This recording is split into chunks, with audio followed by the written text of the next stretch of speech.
Buenas noches, sean todos muy bienvenidos a la Universidad Paraguayo-Alemana, a la Facultad de Ciencias de la Ingeniería. Yo soy Marcelo Cartier, profesor de Ingeniería Industrial. Voy a ser el moderador del webinar de esta noche, juntamente con mi colega, la profesora Verónica Rojas, a quien doy buenas noches. Hola, Verónica. Buenas noches, Marcelo. Buenas noches a todos. Un gusto poder estar acá de vuelta apoyando los webinars de la UPA y un gusto tener este tema y esta invitada. Así que voy a estar disponible para las preguntas. Voy a estar recogiendo las preguntas del público desde la página de Facebook de la UPA.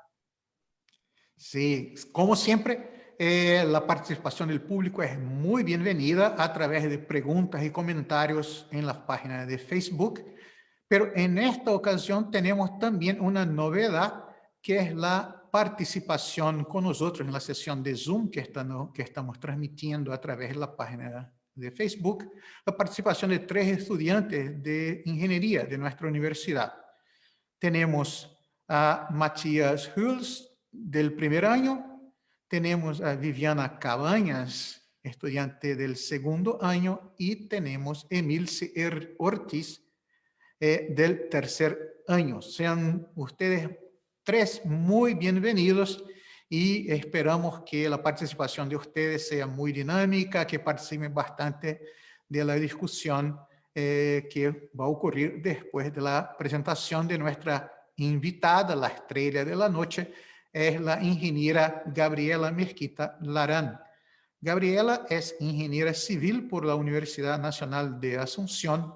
Yo sé que fue una estudiante espectacular y hoy en día ella trabaja en el estudio Arque, que es un estudio de arquitectura e ingeniería civil que tiene preocupaciones voltadas al tema de sustentabilidad.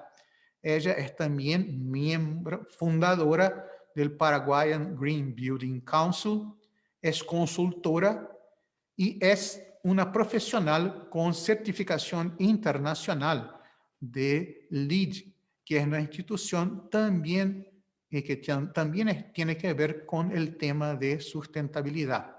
Esta cuestión tan importante de obtener desarrollo económico, desarrollo comercial, industrial, al mismo tiempo que preservando para que las generaciones futuras también puedan hacer lo mismo, seguir el desarrollo de una manera sostenible. Específicamente, el tema de la charla de hoy es construcciones sostenibles, usando menos, haciendo mejor.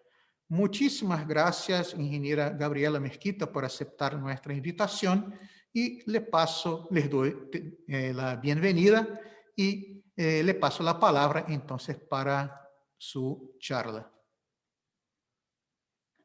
Bueno, buenas tardes a todos. Muchas gracias, Marcelo, por por los halagos, por la presentación. Muchas gracias por la invitación a través de la ingeniera Verónica. Un gusto para mí que siempre me inviten para el ciclo de charlas de la universidad.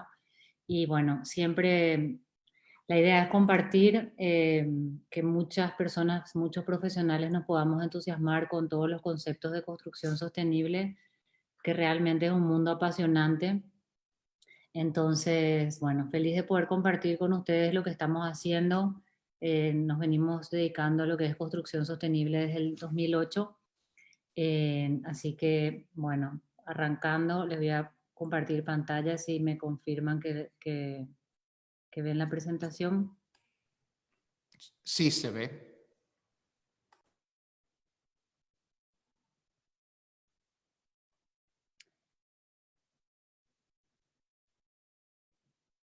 Bueno, entonces, la idea es ir contando un poco qué es la construcción sostenible rápidamente para ir entrando en tema, ¿verdad? Es aquella que tiene mejores prácticas durante todo el proceso, el ciclo completo de la construcción. Siempre lo tendríamos que ver como proyecto más obra, más operación del emprendimiento, que es en realidad cuando tomamos decisiones pensando en cómo va a operar ese edificio y eso arrancamos desde la misma etapa del diseño, inclusive desde la selección del predio donde vamos a desarrollar un emprendimiento o una construcción. Lógicamente hay una serie de criterios en cuidado, en el consumo de recursos, en la utilización de materiales, cómo seleccionamos los materiales, cómo minimizamos los residuos que se generan en obra, cómo respetamos el ciclo de vida de las materias primas que utilizamos, cuál es la buena práctica de la aplicación de materiales, cómo podemos nosotros mejorar la calidad de vida y de un espacio ocupado, sea una vivienda, sea una oficina, una escuela, una universidad, una industria. Mucho pasa por cómo construimos, cómo proyectamos, cuáles son los criterios de ventilación. Es un tema también que lo bueno de lo malo, digamos, todo este tema del virus nos hace pensar un poco en cuál es el ambiente que estamos respirando cada día, cómo se renueva ese espacio a nivel del aire que respiramos. Lógicamente, cuidar el medio ambiente. Entonces, vamos a ir hablando de cada uno de estos temas a lo largo de la charla, porque hablaba de que tendríamos que tratar de pensar en la sostenibilidad del momento mismo de seleccionar el predio. Muchas veces el predio se selecciona sin pensar en a quién vamos a servir con ese predio o cuáles son los servicios o los accesos que se tienen. Entonces, si nosotros desarrollamos un emprendimiento en un sitio donde no hay ningún desarrollo previo, estamos generando un montón de servicios de la zona, estamos generando nuevos transportes, entonces eso genera otra vez nuevas emisiones de gases de efecto invernadero a la atmósfera, entonces lo ideal siempre es densificar las ciudades. Bueno, después vamos a ir hablando uno a uno de estos temas y nos dedicamos a la construcción sostenible o a la construcción verde porque nos damos cuenta de que sí tiene un impacto importante en todo el impacto al medio ambiente, ¿verdad?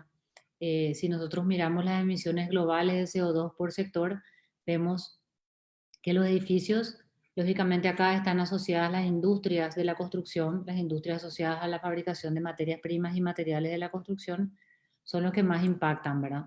Entonces, entre edificios, transporte e industrias. Entonces, siendo gran parte del problema, vemos que podemos ser gran parte de la solución, ¿verdad?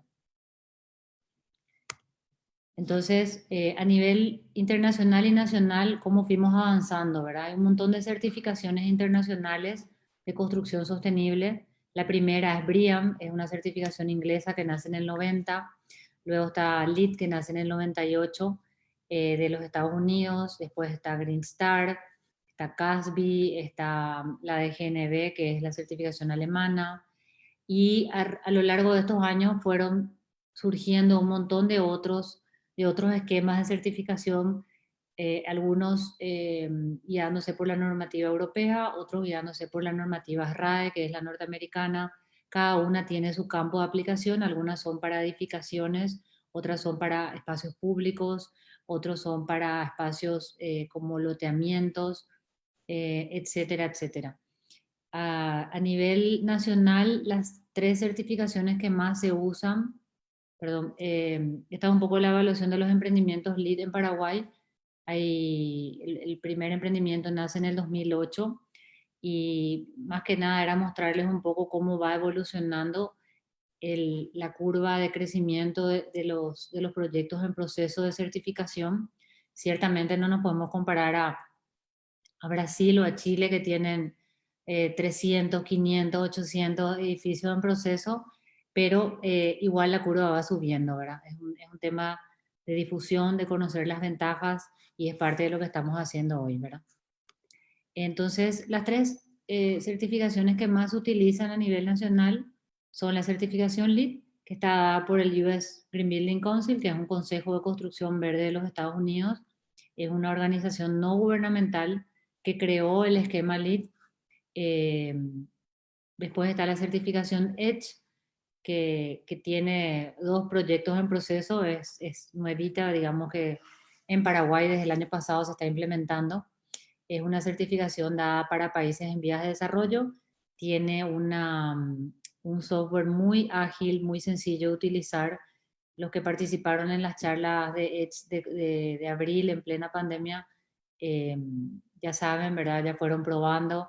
Es una certificación mucho más sencilla como para que de repente uno pueda cargar un proyecto en forma dinámica y tener resultados previos, entonces es más rápida para la toma de decisiones, ¿verdad? Y obviamente no puedo dejar de hablar de la norma paraguaya de construcción sostenible. Es una norma que nace, las primeras normas nacen en el 2014 y las últimas en el 2016, eh, impulsadas por el Consejo Paraguayo de Construcción Sostenible en conjunto con el INTN. Fuimos elaborando estas normas, lógicamente con todo un equipo muy grande, tanto de la parte académica como de los entes estatales, los ministerios, profesionales particulares, profesores, etcétera, etcétera. Entonces, esas 5 normas después voy a hablar un poco más, pero estas son las 3 principales que se aplican hoy en el país. Lógicamente que hoy en día un proyecto puede tranquilamente registrarse para certificar sites, que es una de las certificaciones para sitios, para espacios abiertos, o BREEAM, o cualquiera de las certificaciones. Eso está abierto, solamente estoy contando las que más se utilizan hoy en día, ¿verdad? Bueno, yendo un poco a los criterios de sostenibilidad, como les decía, la idea siempre es cuando yo busco un terreno tratar de densificar las ciudades. Es un tema que no estamos muy acostumbrados en nuestro país, siempre queremos desarrollar donde no hay nada. Me pasó bastante, pero la idea es lógicamente densificar para que la ciudad no avance sobre áreas verdes, sobre áreas que pueden ser verdes todavía. Entonces, normalmente se analiza cuáles son los servicios de la zona, cuáles son los transportes públicos de la zona, como para demostrar que hay una densificación. A nivel internacional, la densificación de nuestras ciudades es muy baja. Casi nunca logramos en ninguna zona de la ciudad de Asunción, para decirles, la densificación mínima por uno de los caminos de cumplimiento, y logramos por el otro los caminos de cumplimiento. Entonces nuestras ciudades son todavía muy poco densas. Tenemos mucho por avanzar en ese sentido, ¿verdad? Estamos todavía acostumbrados a las casas con patios amplios, etcétera, y bueno, la tendencia siempre es reducir las distancias de transporte entre la casa, el trabajo, etcétera. Obviamente que todo lo que es esta pandemia nos está haciendo cambiar bastante la forma de trabajar, nos está haciendo reducir todos los transportes, y eso tenemos que tomar como algo positivo, porque yo creo que se quedan algunos de los cambios que estamos viviendo. Bueno, a nivel de transporte, otro de los temas es priorizar medios alternativos de transporte, facilitar el acceso a bicicletas a los sitios donde se van a construir, ubicar estacionamientos preferenciales para vehículos compartidos, para vehículos eficientes. Eso cada emprendimiento lo fue haciendo, de los emprendimientos certificados, cada uno lo fue haciendo a su manera. Hay algunos emprendimientos que dan incentivo a sus empleados si llegan en bicicleta por lo menos 20 días al mes, y va funcionando a medida que se van haciendo incentivos, además de lo que es estacionamientos preferenciales. Bueno, acá hay algunos ejemplos de priorización de medios alternativos de transporte. Lógicamente, cuando hablamos de un emprendimiento particular, no podemos influir en lo que es la ciudad, ¿verdad? Entonces, surge siempre la discusión de cómo no hay ciclovías, cómo voy a llegar en bicicleta. Entonces, es cierto, hay mucho por hacer por parte de la ciudad, pero cada emprendimiento puede facilitar a que la persona tenga algún acceso prioritario si de alguna forma tiene un transporte alternativo. Bueno, en lo que hace al manejo del sitio, realmente nosotros en nuestro país estamos muy acostumbrados a contaminar mucho la zona, el área de influencia directa de las construcciones, y esto realmente no tiene por qué ser así. Entonces, hay una serie de cuidados para evitar la contaminación durante la obra, evitar la dispersión de polvo, poner carpas a los camiones.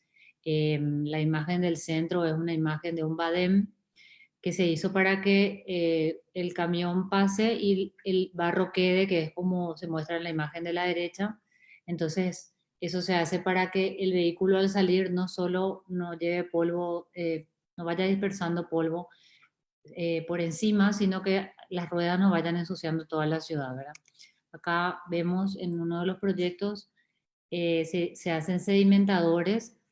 ¿Por qué? Porque a veces nosotros estamos considerando que el agua con barro que sale de las obras es normal, ¿verdad? En realidad, hay una ley vigente del Ministerio del Ambiente en donde se prohíbe y se dan parámetros concretos para cuánto sedimento puede tener, cuál es el pH que tiene que tener cualquier efluente que va a ir al desagüe pluvial, solamente que no estamos acostumbrados a cumplir con esa reglamentación. En este caso, lo que hicimos fue hacer 3 tanques, entonces todo lo que era el agua de la obra, ya sea de subsuelo o de precipitaciones que fue quedando en la obra, se bombea al tanque 1, de ahí va al tanque 2 por rebose y de ahí va al tanque 3. Entonces se iba sedimentando y acá vemos algunos resultados de los muestreos que se hicieron. Primero hacíamos con laboratorios acreditados y después, bueno, adquirimos en la obra el cono IMO porque de repente había que vaciar el sedimentador 3 y todavía no sabíamos el resultado del análisis. Entonces, pueden ver en la imagen de la izquierda la calidad del efluente en el tanque 1 y en la imagen central la calidad del efluente en el tanque 3, digamos, antes de su lanzamiento. Eh, entonces, lógicamente, no es lo mismo y no da igual lanzar una cosa a la otra, ¿verdad? Mucha gente de repente dice, bueno, pero no es un contaminante porque tiene arena nomás o tiene tierra nomás. Esos son contaminantes porque son sedimentos que van a los cursos de agua, cambian los cursos de agua, generan disminución en la velocidad del agua, además arrastran aceites, arrastran un montón de productos que se manejan en las obras, entonces nosotros tenemos la obligación, digamos, y en los casos de las obras sostenibles con más razón, de lanzar un efluente ya sedimentado, ¿verdad? Bueno, estas son otras obras, voy a ver si abre, no me abre el video, pero bueno, eran unos videos, esto es, la imagen de la izquierda es un camión regador para obras de mayor envergadura, en donde prácticamente tenían que estar regando todo el tiempo para evitar la dispersión de polvo, sobre todo en el interior donde hay más viento, en zonas así abiertas, digamos. Y la de la derecha era un video del lavado del camión con una hidrolavadora, como para que el camión realmente salga limpio de la zona ahora. Estas son algunas de las medidas que se tienen en cuenta para evitar la contaminación.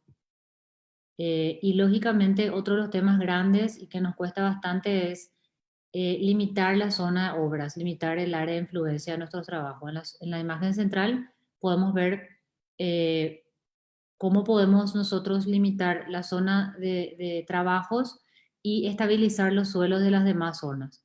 Entonces, lo ideal es cuando uno entra a un sitio de obra, empezar a trabajar por fases de las zonas que yo realmente necesito intervenir y el resto dejar con, ya sea con cobertura vegetal o reponer con un geotextil para evitar la erosión y el arrastre de sedimento, que es la imagen de la izquierda, ¿verdad? Y en la imagen de la derecha se puede ver en una obra donde toda una zona ya se estabilizó en forma permanente, mientras que la obra continuaba con sus trabajos. Entonces la idea es tratar de minimizar la cantidad de suelo expuesto que se tiene y estabilizar lo antes posible para evitar todo lo que son los procesos erosivos del suelo y el arrastre de sedimentos.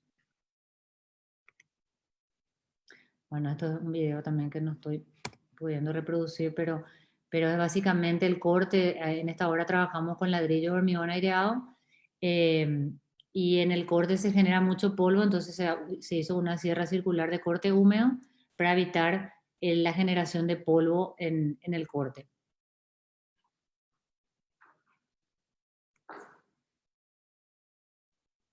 Bueno, todo lo que es reducir el efecto de isla de calor es muy importante y es una consideración que tampoco tenemos en cuenta normalmente. Usamos techos oscuros. La idea es siempre utilizar superficies claras, tanto en el techo en donde podemos usarlas mucho más claras, sobre todo en los techos que no son transitados, pero también en las superficies que no son de techo, solamente que no pueden ser tan reflectivas, ¿verdad? Acá tienen algunos ejemplos de algunas azoteas verdes, algunos techos verdes y otras superficies de piso en donde se busca que sean vegetadas y en la siguiente lámina que no toda el área puede ser vegetada, sino que se hacen superficies bien reflectivas. Como les digo, este nivel de reflectividad se puede usar más para techos no transitables porque si es un lugar que se va a usar, genera un poco de molestia. Entonces, lo que se recomienda es que para las superficies que no son de techo, la reflectividad sea más o menos para tomar una referencia, el color de un hormigón tradicional, que es un gris claro. Sin embargo, para las de techo se pueden usar reflectividades mayores como las de estos ejemplos. Bueno, esto solamente es una imagen referencial en donde vamos analizando cuáles son las superficies que tenemos y buscamos que sean lo más claras posibles.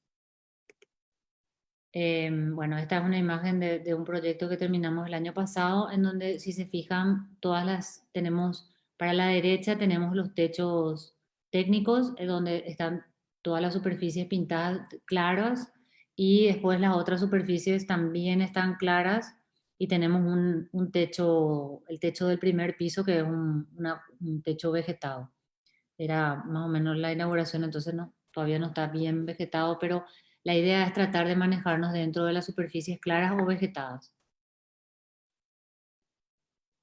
Con esto, bueno, la fachada frontal también es una superficie clara. Básicamente lo que se busca es reducir la absorción de calor por el edificio. Nosotros normalmente utilizamos superficies oscuras en contacto con el sol, entonces eso hace que se absorba el calor y se genere un ambiente de disconfort dentro o que tengamos mayor demanda en los sistemas de climatización. Otro de los temas en el manejo del sitio es reducir la contaminación lumínica nocturna, ¿verdad? Normalmente lo que se busca es, en este caso, no estamos hablando todavía de eficiencia energética, sino que estamos hablando de favorecer la fauna en la zona, ¿verdad? Entonces, básicamente lo que se buscan son iluminaciones tenues que no escapen de la zona del lote y que sean iluminadas para abajo. Entonces, dejar que todo lo que es la parte de árboles y copas de árboles esté en oscuridad para que se pueda favorecer la fauna en las ciudades. Estas son algunas otras imágenes de iluminaciones muy tenues y para abajo, que es más o menos el criterio que normalmente se requiere para evitar la contaminación lumínica. Bueno, esta imagen no es nueva para nadie, ¿verdad? Pero la idea de reducir el consumo de agua es, en lo ideal, tratar de reproducir un ciclo del agua lo más parecido a lo original, ¿verdad? Lógicamente, cuando construimos, estamos impermeabilizando cada vez más áreas, entonces tenemos un flujo superficial muy grande, dejamos de tener infiltración a las napas freáticas, entonces estamos alterando ese ciclo. Entonces tenemos ciudades como pasa en Asunción y como pasa en otras ciudades con un régimen pluvial como lo que tenemos en Paraguay. Tenemos inundaciones, tenemos graves problemas porque no tenemos un buen sistema pluvial y además porque estamos impermeabilizando el 80, el 90% del suelo. Entonces, la idea, bueno, este es un poco un esquema. La idea es, por un lado, utilizar superficies que sean permeables, utilizar la mayor cantidad de áreas verdes, ya sean en suelo o en techos verdes, como para favorecer esa infiltración. Y por otro lado, lo que se busca es reducir el pico, que era un poco la imagen anterior que tenemos. ¿Qué pasa? Empieza un evento de precipitación y tenemos un pico mucho más grande, con mucho mayor volumen y en mucho menor tiempo de lo que es el ciclo natural del agua. Entonces lo que buscamos es contener ese pico, evitar que ese pico se dé. Y ese pico lo evitamos ya sea si podemos con algún elemento tipo alguna laguna natural en donde se infiltre el agua, o en este caso que les estoy mostrando, con un reservorio de agua pluvial que esté dimensionado para absorber ese pico de caudal. Entonces ese pico lo absorbe el emprendimiento y después lo reutiliza para riego, para descarga de inodoros, para descarga de migitorios, para lavado de superficies exteriores, que hay muchos emprendimientos. A medida que vamos analizando distintas tipologías de edificios, vemos que hay muchos emprendimientos que usan un volumen importante de agua para el lavado de superficies. Entonces se puede utilizar el agua no potable para todos estos usos. Esa es un poco la idea de lo que es el manejo del agua en el sitio. Bueno, en lo que hace a materiales, lógicamente me van a decir, es muy difícil separar los residuos en tantos contenedores, pero se van a sorprender de ver la cantidad de materiales que en realidad no son basura y que los estamos tirando en las obras civiles que hacemos, ¿verdad? Tenemos realmente un volumen brutal de contenedores que estamos como constructores estamos pagando para llevar a un vertedero cuando en realidad no son basura. Entonces, por un lado, no es económicamente inteligente pagar para tirar y por otro lado, no es ambientalmente lo ideal estar tirando algo que no es basura. Entonces, hay un trabajo fuerte de concientización de todo lo que es el personal de obra para lograr la separación, para lograr que el personal entienda la importancia de la separación de los residuos, pero es uno de las estrategias que más difusión social tienen, porque una vez que el personal estuvo 12, 18, 24 meses en obra, le ve la utilidad a todos los residuos y eso es algo que uno ve que continúa en su vida a lo largo. Puede encontrar a esa persona en otra obra y tiene ya ese sentido de cuidar o de separar o de esto me va a servir para hacer un estante, esto me va a servir para aislar el techo de tal habitación, esto me va a servir para... Es un tema así muy grato ver cómo las personas después se quedan con ese interés en separar, ¿verdad? Lógicamente, fuimos trabajando con distintos recicladores. Acá hay una imagen del equipo de Procicla retirando todo lo que era papeles y cartones, plásticos, metales, vidrios. eh, y obviamente, como les decía, la clave es capacitar al personal. La mayoría de las obras que estamos trabajando necesitamos hacer charlas quincenales para que el personal, por un lado, el personal cambia. Tenemos una etapa con hormigonistas, otra etapa con albañiles, otra etapa con instalaciones, entonces al ser dinámico, un personal que ya estaba capacitado se va y viene otro que no sabe del tema. Y por otro lado, para que el personal se incentive, hacemos concursos, por ejemplo, hacemos equipos y cada equipo tiene un montón de papeles y tiene que disponer en el contenedor que corresponda, entonces con eso eh, se entusiasman porque después son los que ya saben y es como que el que entra a la obra es el que no sabe y quiere saber para estar a tiro, digamos, con los demás personales. Entonces, de esa forma es una linda forma de incentivar al personal de obra, ¿verdad? Acá tenemos un ejemplo de un balance que hicimos y encontramos que el 98% de los residuos podían ser desviados de vertederos. Ese es un poco el objetivo, ¿verdad? Si yo dono, vendo, entrego a una recicladora, hago compostaje, hay una gama impresionante ahí de cosas que yo puedo hacer con esos residuos que no son residuos, pero todo arranca en separar, ¿verdad? Porque si no separo, nada sirve. Entonces, si hablamos de 23.000 toneladas recuperadas, tenemos 23.000 toneladas que se hubieran ido a Cateura y que se fueron a distintos lugares gracias a que se separaron. Entonces, es un impacto grande y es un tema que no somos conscientes a nivel construcción y es un número que se viene repitiendo. Siempre es más del 90%, 92, 94, 97% de los residuos no son basura. Yendo un poco a materiales sostenibles, ahí hay una gama impresionante. Nosotros en Paraguay todavía no estamos muy acostumbrados a tener demostración ni certificación de productos. Eh, Hay materiales de madera certificada, ya sea como reforestada. Hay materiales con contenido en reciclado, pero todavía por un lado no se le ve la utilidad y por otro lado se considera como que no es de buena calidad. Entonces, la idea es ir sumando, una confusión constante es pensar que un material va a ser 100% reciclado, por ejemplo. Entonces lo que se busca es ir sumando características de sostenibilidad. Si un material tiene 40%, el otro tiene 30%, el otro tiene 5%, ir sumando eso como para llegar a un porcentaje de 10 o 20% de la obra. No son porcentajes muy altos en relación al total de la obra, pero está por ese orden. Bueno, lo que hace a calidad ambiental interior, lógicamente, la mayoría de las certificaciones limitan el humo de tabaco ambiental. Eh, También suele ser obligatoria la separación de residuos ya en la etapa de operación.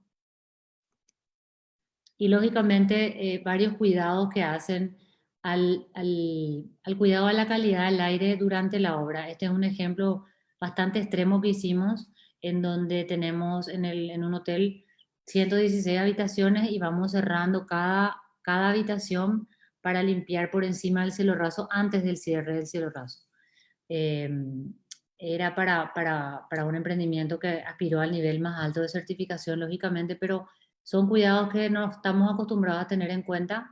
Entonces, ¿qué pasa? El emprendimiento empieza a operar y los que ocupan ese espacio empiezan a respirar todos los contaminantes que se trabajaron durante la obra, tanto los contaminantes de adhesivos, de pinturas, eh, como todo lo que es tierra, escombros, etcétera, que quedaron dentro de la obra. Entonces eso queda dentro del edificio a veces durante meses, ¿verdad? Otros de los cuidados son evitar que los contaminantes vayan entrando en los ductos. Entonces, en las zonas donde se están haciendo todavía trabajos de mezcla o puede haber polvo, se cierran los ductos de ventilación y de climatización para evitar que el polvo ingrese. Lo mismo con los equipos de climatización que ya están instalados en zonas que todavía se está trabajando con polvo para evitar que eso vaya ingresando. Obviamente estos cierres son temporales y a medida que el equipo de climatización va avanzando con la colocación de ductos, va cerrando lo que trabajó ese día. Bueno, cuando hablamos un poco de todo lo que es energía, ¿verdad? Cuando hablamos de eficiencia energética siempre hablamos de dos aspectos. Uno es el acondicionamiento pasivo, ahí entra todo lo que es la arquitectura, eh, las orientaciones de ventanas, de todas las aberturas, todo lo que es ventilaciones naturales. Y por otro lado hablamos de eficiencia energética en los sistemas instalados o a instalar, como iluminación, climatización, agua caliente sanitaria, motores y equipamientos del emprendimiento. Entonces, eh, cuando hablamos de elementos pasivos, que tiene que ser realmente en este orden, nuestros primeros esfuerzos en lograr un proyecto sostenible y eficiente energéticamente tienen que estar orientados a los elementos pasivos porque son los que hacen que la demanda de energía en climatización baje. Que significa que si yo hago un buen uso de los elementos, tanto de arquitectura como de aislación de materiales, voy a lograr que el emprendimiento absorba poco calor, digamos, para nuestro país, donde el dimensionante principal es el verano. Entonces voy a lograr que el emprendimiento absorba poco calor y tenga menos necesidad de climatización, con lo cual puedo achicar los equipos de climatización.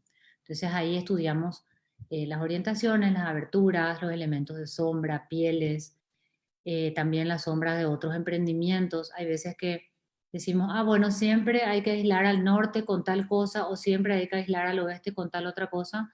Y esas recetas son las que no hacen que un emprendimiento sea sostenible porque puede ser que esa construcción tenga un elemento de sombra importante que haga que a esa orientación no haga falta una buena aislación o que tenga una piel o que tenga voladizos o que no tenga muchas aberturas. Entonces hay que analizar realmente caso por caso. Acá les muestro algunos ejemplos de nuestras aislaciones convencionales. Lógicamente acá no puse la aislación hidrófuga, solamente estoy hablando de aislación térmica. No estamos acostumbrados a poner, de hecho, en la mayoría de los proyectos cuando trabajamos, le preguntamos a los proyectistas, bueno, ¿cuál es la aislación que está prevista? Entonces nos hablan de la aislación hidrófuga. La aislación térmica realmente es un tema como que no existe acá y bueno, mis colegas del exterior se agarran de la cabeza porque cuando vienen y ven lo que es nuestro clima, no les entra cómo es que no hacemos ninguna aislación de paredes, de techo, etcétera. Y bueno, realmente tenemos que empezar a concientizarnos de que sí tenemos que hacer buenas aislaciones porque ahí es donde está la inversión inteligente, digamos. Bueno, estos son algunos ejemplos de lo que fuimos haciendo en distintos muros.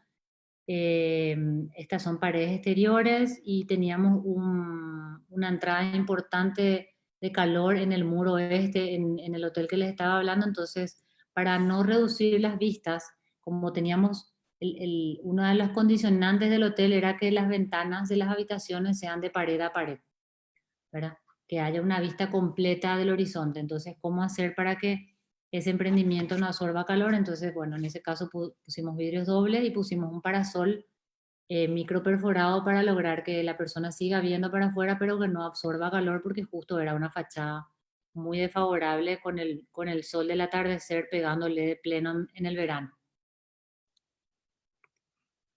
Bueno, entonces, analizando un poco lo que es el consumo en ese caso de climatización, tenemos que el proyecto, así como lo fuimos acondicionando pasivamente, tenemos que el proyecto consume un 54%, entonces es un ahorro importante en climatización. De hecho, nos pasó, como anécdota, les cuento que cuando se inauguró el edificio, nos llamaba la gente de operaciones y nos decía que no tenía necesidad de prender los equipos de clima. Y bueno, le decíamos, esto es tal aislación, tal otra aislación, la del techo, la de la pared, la del parasol, la de la fachada clara para el frente, etcétera, etcétera, dan por resultado todo lo que buscábamos, ¿verdad? Entonces es un poco hacer el esfuerzo de analizar las estrategias durante el proyecto para que en la etapa operativa tengamos realmente poco consumo. Lo mismo pasa con iluminación. En iluminación sí es más sencilla la ecuación de ver los ahorros en iluminación. Si analizamos por tipo de consumo, ¿verdad? Se puede reducir, en este caso, viendo lo que es calefacción y refrigeración, se redujo brutalmente lo que es el consumo. Lo mismo con iluminación, tanto interior como exterior. En ventiladores también, los ventiladores están asociados al equipo de climatización. Y en agua caliente sanitaria, porque tenemos un sistema de calentamiento solar que le voy a mostrar en unas láminas adelante. Bueno, viendo otro caso, un edificio de oficinas corporativas, lo mismo, ¿verdad? Hicimos una aislación con espuma de poliuretano. En otros casos hicimos techos verdes, con que el propio suelo forma parte de lo que es la aislación térmica. Después tenemos otro tipo de aislación con pared doble y poliestireno expandido en el interior, en el núcleo. Aquí no hay una receta única, ¿verdad? Hay que estudiar caso por caso y cuáles son las fachadas en donde tengo ganancia de calor, porque si yo digo voy a hacer una super aislación en todas las fachadas, no me va a ser sostenible económicamente el proyecto. Entonces, analizar dónde voy a usar mis recursos para que eso me redunde en un beneficio económico y en un beneficio en la confortabilidad del ambiente interior es un poco el estudio que hay que hacer, ¿verdad? Lógicamente, usar menos materiales es una forma de cuidar el medio ambiente porque estamos reduciendo la cantidad de materia prima que se extrae, en este caso de hormigón, ¿verdad? Entonces, todo lo que es alivianado de losas, casetonados, etcétera, también se consideran porque se reduce la cantidad en relación a una losa convencional. Y la imagen de la derecha es un poco una de las aislaciones de azotea que les estaba comentando. Bueno, estas son otras aislaciones de techo. Solamente pongo a forma referencial, como les digo, no hay una fórmula única ni ideal. Depende de cada emprendimiento, de sus orientaciones, de sus metas de eficiencia energética, porque hay proyectos que la meta número uno es ahorrar energía, hay otros que tienen el foco puesto en agua, hay otros que quieren hacerlo lo más sencillo, hay otros que quieren hacer las estrategias que le beneficien en forma directa. No hay una fórmula única, pero hay un montón de alternativas. Hay miles de materiales disponibles en el mercado para hacer aislaciones de todo tipo, así que hay muchas posibilidades ahí. Básicamente siempre trabajamos con el valor de tramitancia térmica del muro completo, considerando, qué sé yo, como la imagen de la derecha, el muro, la cámara de aire y el panderete, por ejemplo. O en estos casos con el isopor y la losa y la baldosa que tiene una cámara de aire también.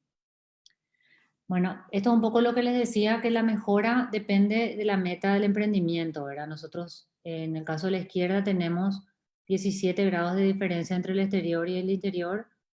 En el caso de la derecha tenemos 6 grados de diferencia. Entonces, ¿qué es lo que buscamos? ¿Hasta dónde podemos ir? Es un poco una ecuación que hay que ir trabajando en la etapa de proyecto. En otros países se usan vidrios triples también. En nuestro país todavía eso es muy caro como para que nos compense, pero la idea es ir manejando cuál es la relación entre utilizar la menor cantidad de recursos para que el edificio en la operación también consuma la menor cantidad de recursos. Entonces, es justamente una distribución inteligente de esos recursos. Nos pasó, por ejemplo, en el hotel que como resultado de todas las aislaciones que les fui mostrando, los equipos de climatización de las 116 habitaciones se redujeron en potencia. Entonces la inversión en equipos de climatización fue mucho menor y con lo cual pudimos compensar esas aislaciones, ¿verdad? Entonces es una suma y resta siempre.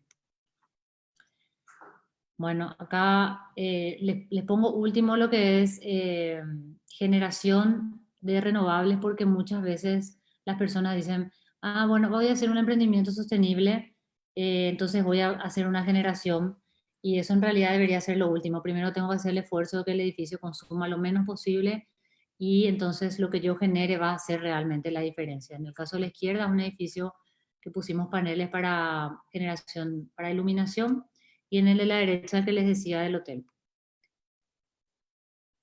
Bueno, la herramienta para analizar esto, ¿verdad? Es las herramientas de simulación energética. Hay un montón de software, algunos más complejos que otros, algunos gratuitos, otros con licencia. Voy a pasar un poco de esto porque me estoy yendo un poco con la hora.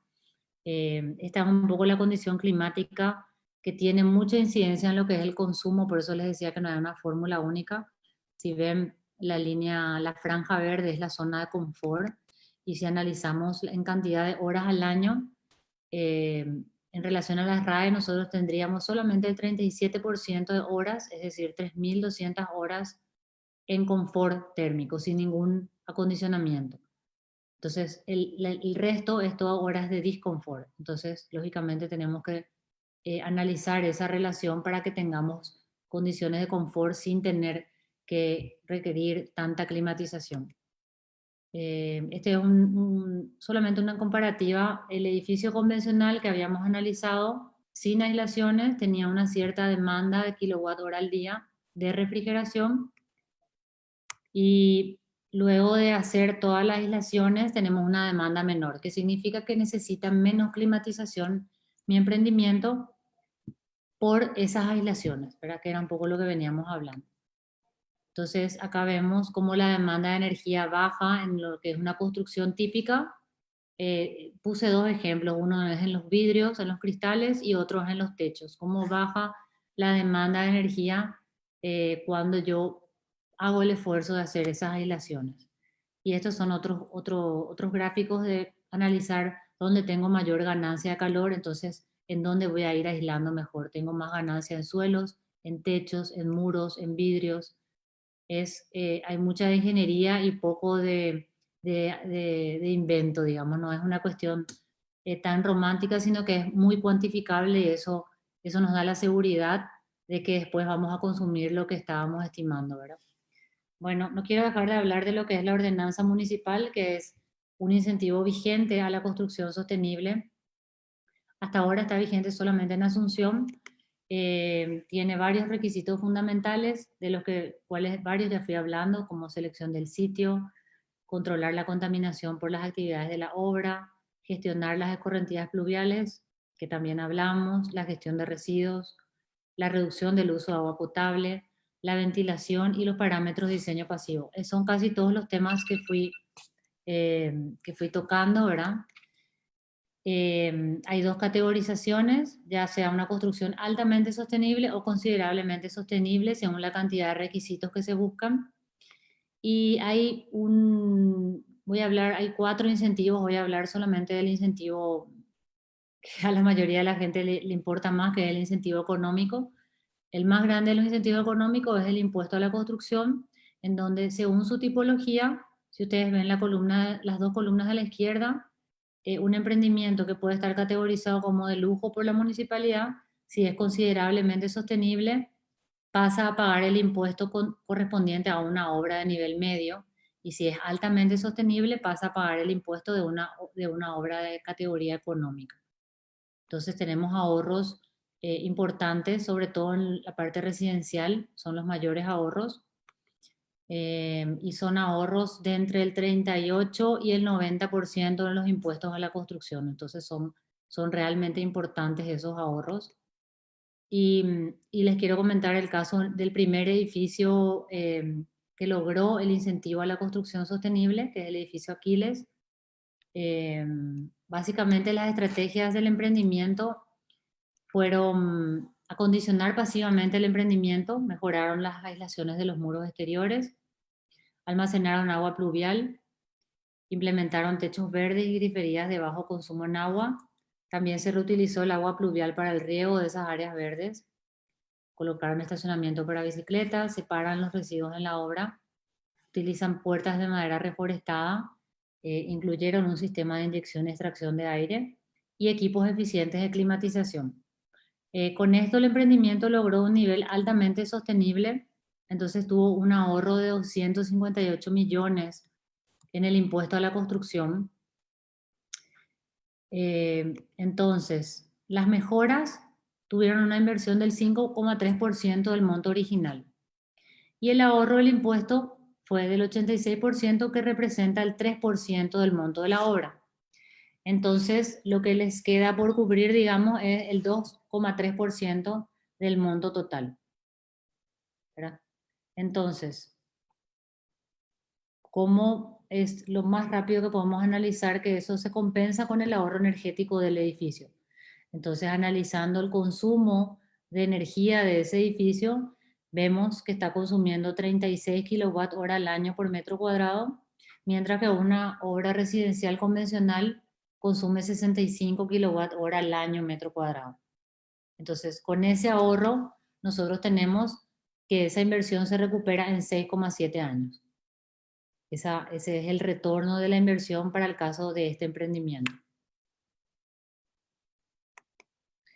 Y si analizamos cuáles son los costos operativos durante 20 años, que es un promedio de operación de un emprendimiento antes que necesite nuevas mejoras o nuevas reparaciones o refacciones, tenemos que hay un ahorro de 580 millones de guaraníes en esos 20 años. Entonces, la idea es, aparte de hacerlo porque nos interesa el medio ambiente, la idea es también trasladar el concepto a todos los inversionistas de que ser sostenible es un negocio, ¿verdad? Entonces, es negocio ser sostenible realmente y que esto, a pesar de que yo no vaya a operar ese edificio, yo puedo contarle al propietario de ese edificio de que invertimos esto y esto en la etapa de construcción, analizamos eso en la etapa de proyecto y en la etapa de operación vamos a tener un ahorro de 40, 50, 60% de la energía.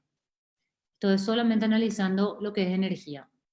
Bueno, y por último les muestro un poco, muy resumidamente, un análisis que fuimos haciendo por tipología de construcción, en donde vemos que tenemos ahorros. Si vemos la columna central que está en negra, tenemos ahorros simulados. En simulado me refiero a la simulación energética en relación a la línea base de los emprendimientos, de entre un 33 y un 69% de ahorro en energía. Entonces, eso realmente representa ahorros, si se fijan en donde dice ahorro anual en guaraníes. Para las tarifas correspondientes a cada tipología tenemos ahorros entre 23 y casi 400 millones al año, ¿verdad? Entonces, hablando un poco de lo que es el retorno económico, son análisis que siempre son importantes hacer para todas las personas que quieran construir sostenible, porque además de un beneficio para el medio ambiente, hay un beneficio importante a nivel económico del propio edificio y además otros incentivos, porque muchas veces preguntan, bueno, este incentivo de la ordenanza municipal está solamente para Asunción. Es cierto, hoy en día está solo para Asunción, pero este cuadro que les estoy mostrando es exclusivamente de beneficios de la edificación, no de los edificios, no los beneficios de los incentivos. Entonces, la idea es que el emprendimiento solo también cierre económicamente y es por eso que a nivel internacional las grandes multinacionales y las grandes empresas van construyendo cada vez más a nivel sostenible porque también se dan cuenta y hacen los números de que es un negocio, ¿verdad? Bueno, como conclusión, la idea es contarles un poco que las estrategias de acondicionamiento pasivo y activo pueden lograr ahorros entre un 15 y un 70%. Eso también depende de la meta que nos fijemos, ya sea como ingenieros, arquitectos, con los propietarios, para que ellos sepan bien claramente cuáles son las metas, porque no le podemos decir a un potencial cliente vas a ahorrar el 60% y al final ahorra el 30%. Para eso se va analizando y se dice, bueno, si hago hasta estas estrategias vamos a llegar a este nivel de sostenibilidad. Las inversiones asociadas están entre un 2 y un 5%. Las simulaciones energéticas obviamente son una herramienta de cálculo que básicamente son unas herramientas para mejorar los diseños y para trabajar en conjunto. Eso es un tema así súper clave. Nosotros estamos en nuestro país acostumbrados a trabajar en forma estanca. Trabaja el arquitecto, le entrega al ingeniero su proyecto, el ingeniero hace las distintas instalaciones, los distintos proyectos. En realidad deberíamos trabajar todos juntos para que las ingenierías mejoren la arquitectura y viceversa. Entonces ahí es cuando se tiene el mejor proyecto que se pueda tener. Como les decía, no es eficiente aplicar las mismas estrategias para todas las tipologías, ya que cada tipología tiene sus consumos prioritarios y sus características propias. Y que los consumos anuales difieren bastante según la tipología, ¿verdad? A nivel sostenible, en el día a día, las principales medidas en obra son un plan de control de contaminación y un plan de gestión de residuos. Y las otras medidas que les fui contando se van etapabilizando según los trabajos de obra. Y lo que les decía al comienzo, era que la capacitación del personal y su involucramiento son claves para lograr el éxito de todas las implementaciones de los planes de obra, ¿verdad? Sin las personas realmente no se puede lograr las metas. Entonces, por más lindos planes que tengamos, es súper importante contarles a todos, ya sea a los directivos, a los gerentes, a los residentes, a los ingenieros, a los arquitectos, cuáles son las metas, porque o si no, los planes quedan en papel y no se cumplen, ¿verdad? La idea también hablar un poco de los beneficios de las certificaciones. Obviamente que establecen una meta concreta, por un lado, porque si no, todas las metas pueden ir quedando en el camino, pueden quedar en buenas intenciones. Entonces, las certificaciones lo que plantean es llegar a algo concreto mínimo como para tener tales y tales puntos. Y bueno, que además de todos los beneficios que hablamos de ahorros energéticos, de agua, de calidad del aire interior y los ambientales, tienen un componente social debido al involucramiento de los empleados, y ahí le agregaría de todos los involucrados durante la etapa de obra. Bueno, me pasé un poco el tiempo y me disculpo y bueno, les agradezco por su atención y quedo atenta a las consultas que quieran tener para responder. Muchas gracias. Muchísimas gracias, ingeniera Gabriela Mesquita, por la charla muy, muy interesante. Antes de pasar a la sesión de preguntas, me gustaría registrar la presencia virtual por detrás de las cámaras del profesor Joel Prieto, que hace la edición de imágenes, la selección de imágenes en la transmisión de hoy. Y con esto yo paso la palabra y el control de la sesión a la profesora Verónica, para que ella entonces maneje la parte de preguntas, comentarios, respuestas. Por favor, Verónica.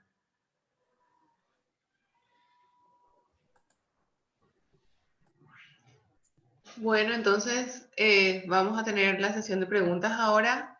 Quería pedirles inicialmente a los estudiantes de la universidad que empiecen ellos con sus preguntas y una vez que ellos hayan pasado por la ronda de preguntas, entonces vamos a las preguntas del público que estuvimos recibiendo por el Facebook. Así que le escuchamos a los estudiantes.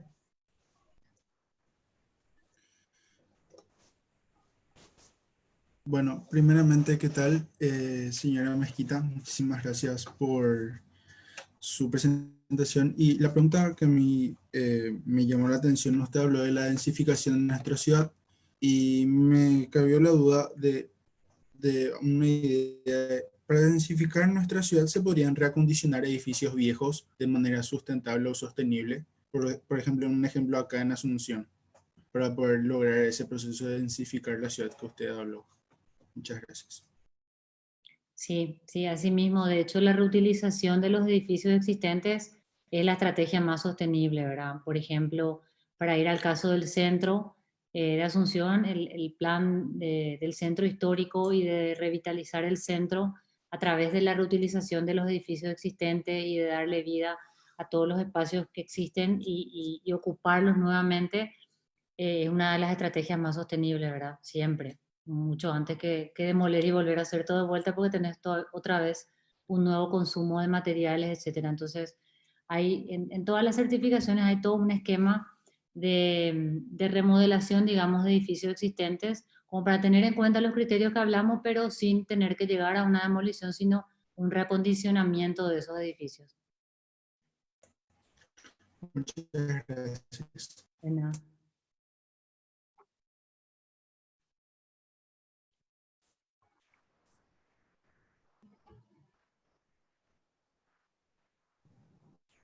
Buenas noches.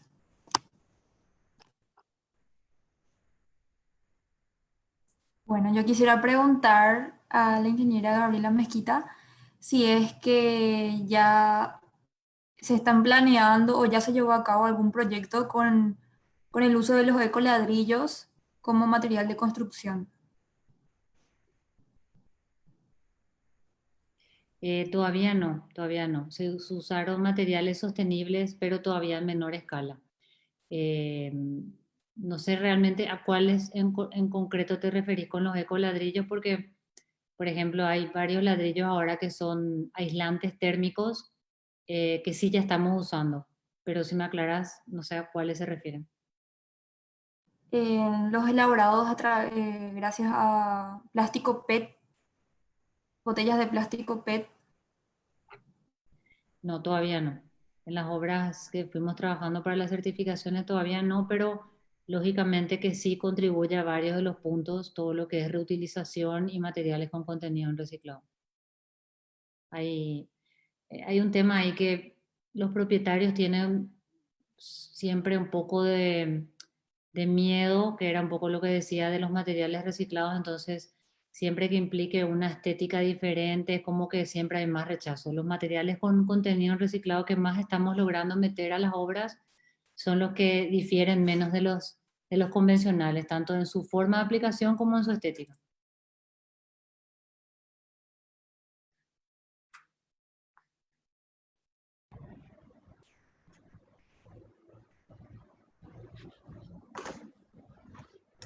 Buenas noches. Yo quería preguntarle si estos edificios que tienen certificación LEED hacen el cálculo de ciclo de vida de la huella de carbono o Life Cycle Carbon Footprint. Interesante pregunta. O sea, que hoy estuvimos en una charla eh, con el equipo del USGBC, que es el que tiene el esquema LEED, y en la versión 4.1, ahora mismo las versiones 4 y 4.1 son las que están disponibles, como que fue evolucionando el esquema de certificación. Y la semana que viene se hace un lanzamiento de una herramienta para que todas estas estrategias que fuimos hablando se traduzcan en la cantidad de emisiones, porque es como que están en métricas diferentes. Uno está en litros de agua, el otro está en kilowatt hora de ahorro. Todas las medidas están en diferentes métricas. Entonces, hay una herramienta que se va a lanzar que puedo compartir con ustedes si les interesa o me escriben o algo, que es una herramienta para que todas estas métricas se igualen en emisiones. Muchas gracias.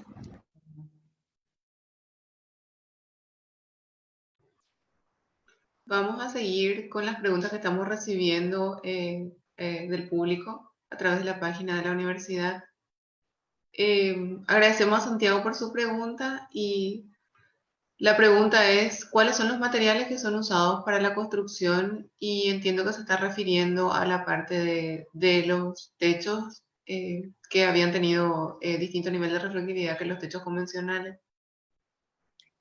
Sí, normalmente si nos referimos a la reflectividad, lo que se pueden usar cualquier elemento, en algunos casos eran baldosones de hormigón, en otros casos era sobre la misma losa, eh, pero básicamente son pinturas reflectivas que hay en el mercado. Hay distintas marcas, no quiero nombrar ninguna para no meter la pata, ¿verdad? Pero hay un montón de marcas de pinturas reflectivas y es simplemente aplicar y tener la ficha en donde figure el índice de reflectividad.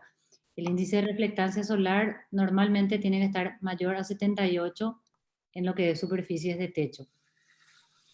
Y si se refiere a la parte de aislación térmica, ahí hay una gama totalmente abierta de materiales, puede ser isopor, puede ser, están las planchas de poliestireno expandido, están las espumas que se aplican in situ, hay una variante impresionante, también cámaras de aire. Ahí no hay, las certificaciones no te especifican con qué vas a aislar, sino cuál es tu nivel de tramitancia al que vas a llegar. Entonces ese es un cálculo que se hace adicionando capas. Yo te puedo tener 5 capas o puedo tener solo 2 y con eso llegar a un nivel de tramitancia bajo, que es lo que queremos, que no haya mucha transmisión al interior de ese calor. Gracias, Gaby, por la respuesta. Le voy a ir pasando a nuestra invitada algunas preguntas más del público. Le agradecemos a Jorge por su pregunta y quería saber él si el hotel que nos estaba mencionando como estudio de caso, si llegó a la certificación LEED. Sí, el hotel está ahora en etapa de estudio, se envió al USGBC, que es el certificador realmente. Es una aclaración que siempre hago porque me dicen, vos sos certificadora. En realidad nosotros lo que somos profesionales acreditados para asesorar en todo este proceso y saber cómo funciona y cuáles son las estrategias y cuantificarlas.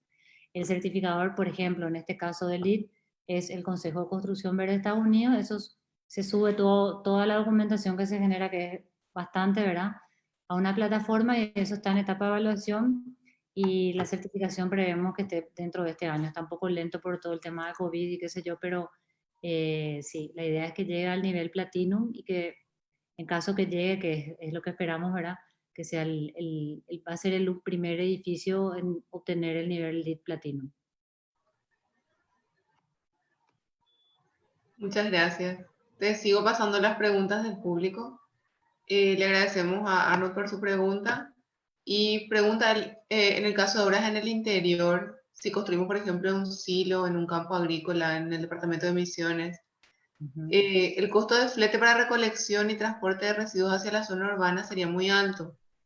Hay alternativas más sostenibles que, por ejemplo, enterrar in situ los residuos o mandarlos a un vertedero si es que tenemos una obra en el interior. Y si hay experiencias al respecto de reciclaje en cuanto a construcción sostenible en las zonas rurales del Paraguay. Sí, muy interesante tu pregunta. Hicimos una obra en el interior que, como bien decís, es importante el tema fletes. Lo bueno es que teníamos espacio en esa obra porque en las obras urbanas normalmente falta espacio, entonces hay que quitar cada rato los residuos.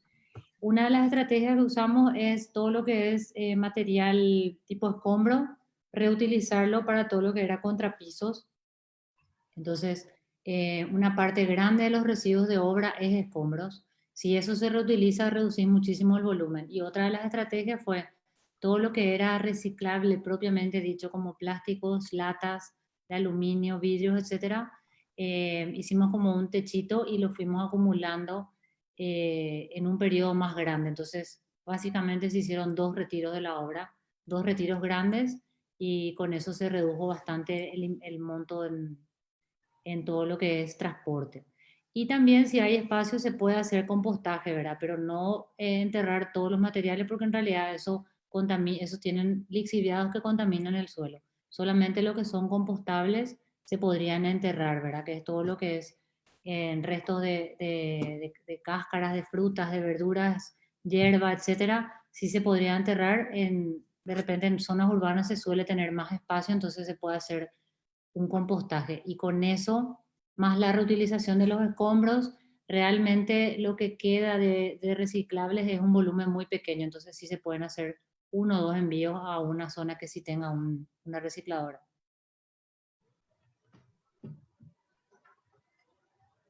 Gracias, Gaby. Te sigo pasando las preguntas. Otra pregunta de Santiago, muchas gracias. Y dice, cuando hacen esos análisis de eficiencia energética, si utilizan herramientas de optimización. Sí, de hecho, la simulación energética es una herramienta para optimizar los recursos. Normalmente como nosotros no hacemos proyectos, nosotros hacemos asesoría en sostenibilidad, entonces trabajamos con el equipo de proyecto que proponga el propietario y lo que hacemos es analizar juntos qué pasaría si aislamos esta orientación, qué pasa si le damos elementos de sombra a esta, donde tenemos mayor ganancia de calor. Todas esas estrategias de simulación nos van dando el mapa de dónde estamos ganando mucho calor, entonces dónde tenemos que centrar nuestros esfuerzos. Esa es una herramienta tan precisa que vamos monitoreando los consumos de los edificios ya certificados y tenemos una precisión entre el 90 y el 98% en relación al consumo ya operando el edificio.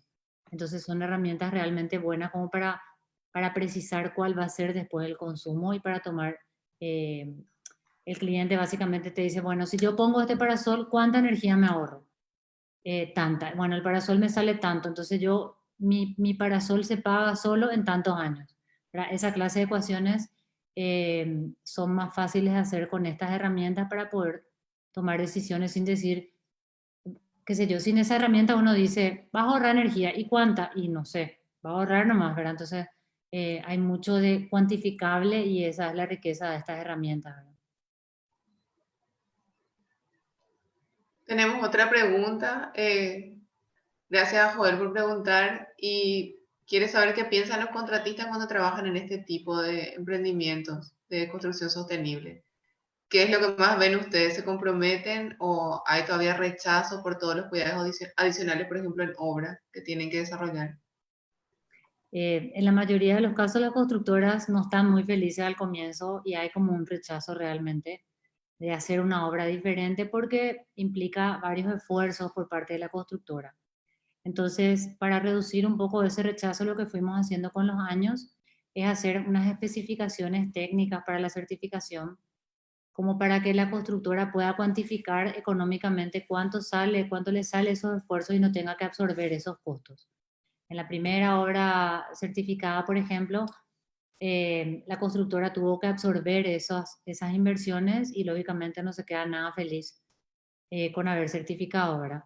Sin embargo, con el correr de las otras experiencias, fuimos viendo que cuando la constructora realmente está cotizando y está cobrando por esos trabajos, sí hay una sensación de entre todos estamos haciendo algo diferente, como que hay un involucramiento. Y del personal sí hay mucho involucramiento y realmente me pasa que la gente más reacia va habiendo un involucramiento a lo largo de los meses. Para cuando termina la obra todo el mundo se quedó feliz con hacer una obra sostenible, pero claro, depende un poco del grado de resistencia de cada uno en el camino. Muchas gracias. Tenemos también una pregunta de Lilian, que nos pregunta si tienen en cuenta el carbono incorporado a la hora de comprar y seleccionar los materiales para los emprendimientos sostenibles. Sí, en lo que hace a la certificación, la métrica es justamente el análisis de ciclo de vida. Es un tema que todavía no tenemos en nuestro país muy incorporado. ¿Por qué? Porque en la versión 2, 2.2, 3 de la certificación LEED en concreto, hablábamos de características como porcentaje de reciclables, como materiales regionales, priorización de materiales regionales, etcétera, etcétera. Y hoy en día, en la versión 4, la certificación LEED habla del ciclo de vida y nos pasa que no tenemos ese análisis para los materiales locales. Entonces, hoy en día, toda esa área es un grupo de créditos que no podemos lograr porque no tenemos materiales locales que cumplan eso. Y en relación al tema de emisiones, sí, como les había dicho, la idea es que se lance una herramienta para convertir todas estas estrategias a una única métrica de emisiones. Le voy a pasar la palabra a los estudiantes que van a seguir haciendo las preguntas del público. Sí, la siguiente pregunta es si existe alguna posibilidad de reutilizar el agua que se limpia en obra, es decir, de las extracciones, de manera a cerrar aún más el círculo. Por ejemplo, se le ocurre para limpiar los propios camiones. Sí, de hecho, en esa obra que era en el campo que les comentaba, había un pozo de agua, pero no había mucha agua disponible. Entonces, lo que hicimos fue justamente no puse una imagen, pero lo que hicimos fue hacer que la zona en vez de badem era como una rejilla y entonces el agua de la limpieza de los camiones caía a la rejilla y eso iba directamente al sedimentador. Se sedimentaba y eso, de ahí mismo la bomba tomaba el agua para seguir lavando los camiones. Entonces, es el ciclo ideal en donde la misma agua se utiliza y solamente se limpia, por ejemplo, una vez a la semana, se saca toda la arena que sedimentó. Es lo ideal realmente. En algunas obras la hicimos así, en otras obras no, depende un poco del espacio que se tenga en obra. En los emprendimientos urbanos a veces es más difícil porque hay muy poco espacio, nuestros terrenos son chiquitísimos. Bueno, la siguiente pregunta hizo el caballero Nicolás Morales y pregunta, ¿cómo se analiza con anticipación el porcentaje de ahorro que puede tener un edificio con algún software o con algunas plantillas previas? Sí, a través del proceso de simulación se hace ese análisis. Por un lado, se carga el software todo lo que es la geometría del emprendimiento, los materiales, las aislaciones, los sistemas de iluminación, de climatización, los motores, el sistema de agua caliente, la ocupación de ese edificio, los horarios de ocupación, cuántas personas van a ver en qué horarios. Cuanto más datos concretos se carguen, sale más ajustado el modelo. Nosotros trabajamos con Design Builder y con Energy Plus, que son software aprobados por la certificación LEED. Hay muchísimos otros. Hay algunos más sencillos, que las estimaciones son más gruesas, y hay otros más precisos, como el que les estuve comentando, en donde sí se tienen datos mucho más finos. Eh, y ahí hay una gama enorme de software que se pueden usar para determinar las ganancias de calor. Pero básicamente con estos software siempre se va determinando las demandas de energía y los consumos a lo largo de un año. El ciclo siempre es un año porque también influye mucho la característica climática en donde se ubica el emprendimiento. Emprendimientos que certificamos acá o en Hernandarias dan diferentes valores de consumo porque están en diferentes condiciones climáticas. Entonces, todas esas variables analiza un software de simulación y saca los consumos instantáneos, semanales, mensuales, pero los que se analizan son los anuales. Bueno, pasamos a la pregunta de Keka Pavón, que nos dice, tengo entendido que hay muchas opciones de ladrillo de cemento y plástico y otros de cerámica, pero con metodologías de encastre. Pero como provienen de proyectos de investigación, la mayoría no está aún patentada e industrializada. Eso fue lo que ella escribió.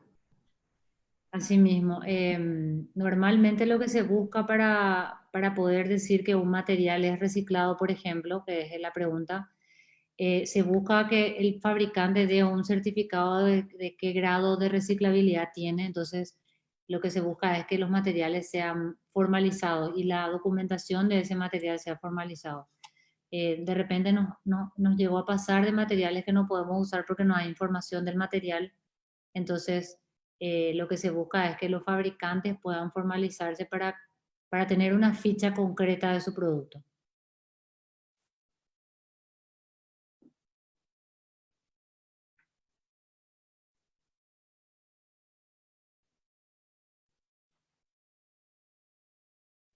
No, perdón.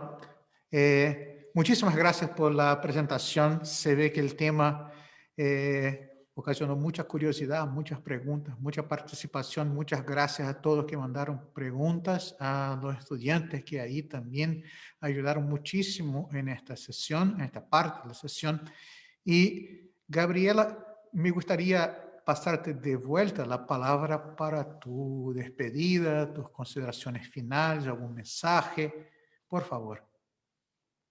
Bueno, antes que nada agradecer una vez más la invitación que me hicieron desde la facultad, ¿verdad? Ponerme a disposición para cualquier consulta que haya. Y bueno, básicamente a los alumnos decirles un poco el enorme placer que se siente cuando se van haciendo las cosas diferentes.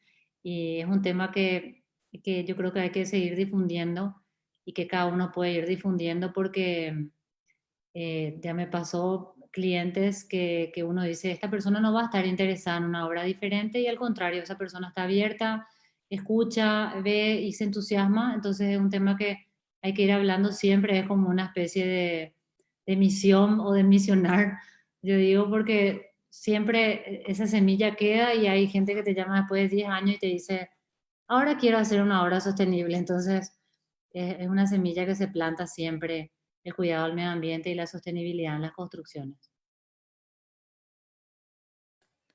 Muchísimas gracias. Y antes de cerrar, me gustaría anunciar el próximo evento en la serie, que va a ser un poco distinto, porque no va a ser un seminario o un webinar, pero sino una entrevista con los estudiantes de la UPA, una entrevista con la señora Cristina Cres, que es la directora ejecutiva del grupo Cres, que el producto más conocido son los jugos Frutica, una historia muy interesante de emprendedores que en Paraguay, una industria 100% paraguaya, un director ejecutivo muy joven. Es una historia muy interesante y ella va a hablar con los estudiantes de la UPA, no va a ser un webinar, sino que una entrevista, una charla informal que vamos a transmitir también por Facebook. Esto va a ser el 9 de septiembre a las 18 horas. Y el 23 de septiembre, el decano de la UPA de Ingeniería, el profesor Juan Pablo Nogués, nos va a hablar sobre el real costo de Itaipú para el Estado paraguayo. Buenas noches, muchísimas gracias y quedamos por acá. Hasta el 9 de septiembre. Gracias.